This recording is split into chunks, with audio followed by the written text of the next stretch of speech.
আগামী ৩ থেকে ৪ কার্যদিবসের মধ্যে গণভোটের আইন করা হবে বলে জানিয়েছেন আইন উপদেষ্টা আসিফ নজরুল। ফরেন সার্ভিস একাডেমিতে সংবাদ সম্মেলনে তিনি এ তথ্য জানান। এ সময় আইন উপদেষ্টা আরও জানান, বিচার বিভাগের স্বাধীনতায় পৃথক সুপ্রিম কোর্ট সচিবালয়ের চূড়ান্ত অনুমোদন দিয়েছে উপদেষ্টা পরিষদ। এছাড়া মৃত্যুদণ্ডপ্রাপ্ত শেখ হাসিনা ও আসাদুজ্জামান খান কামালকে ফেরাতে ভারত সরকারকে অন্তর্বর্তী সরকার চিঠি দেবে বলেও জানান আসিফ নজরুল। বিস্তারিত জানাচ্ছেন একরামুল হক সায়েম। প্রধান উপদেষ্টা ডক্টর মোহাম্মদ ইউনূসের সভাপতিত্বে তেজগাঁওয়ে তার কার্যালয়ে অনুষ্ঠিত হয় উপদেষ্টা পরিষদের বৈঠক। বৈঠকে উপদেষ্টা পরিষদের সদস্য ও সরকারের ঊর্ধ্বতন কর্মকর্তারা উপস্থিত ছিলেন। পরে উপদেষ্টা পরিষদের সিদ্ধান্তগুলো জানাতে ফরেন সার্ভিস একাডেমিতে সংবাদ সম্মেলন করেন আইন উপদেষ্টা আসিফ নজরুল। জানান, বিচার বিভাগের স্বাধীনতায় পৃথক সুপ্রিম কোর্ট সচিবালয়ের চূড়ান্ত অনুমোদন দিয়েছে উপদেষ্টা পরিষদ। এতে করে নিম্ন আদালতের উপর আইন মন্ত্রণালয়ের প্রভাব বা নিয়ন্ত্রণ থাকবে না। নিম্ন আদালত পরিচালিত হবে উচ্চ আদালতের সচিবালয়ের মাধ্যমে। তবে এটি কার্যকর হতে সময় লাগবে কয়েক মাস।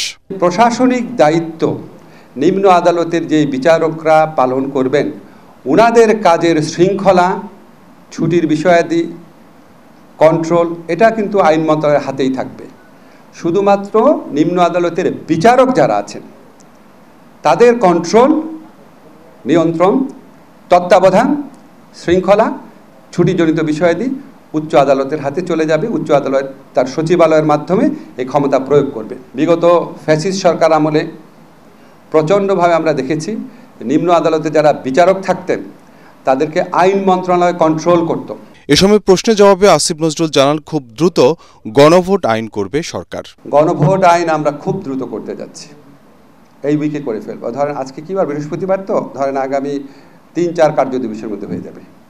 তিনি আরও জানান, জুলাই অভ্যুত্থানে হত্যাকাণ্ডের দায়ে মৃত্যুদণ্ডপ্রাপ্ত শেখ হাসিনা ও আসাদুজ্জামান খান কামালকে ফেরাতে অন্তর্বর্তী সরকার সর্বোচ্চ চেষ্টা চালাচ্ছে। আওয়ামী লীগ নেত্রী শেখ হাসিনা এবং সাবেক স্বরাষ্ট্রমন্ত্রী আসাদুজ্জামান কামাল, ওনাদের এক্সট্রাডিশনের জন্য আমরা চিঠি দিচ্ছি এবং এর পাশাপাশি ওনাদের প্রত্যর্পণ করার জন্য, যেহেতু ওনারা এখন কনভিক্টেড, মৃত্যুদণ্ডপ্রাপ্ত, কাজেই আমরা মনে করি ভারতের এখন বাড়তি দায়িত্ব রয়েছে তাদের ফেরত দেওয়ার জন্য।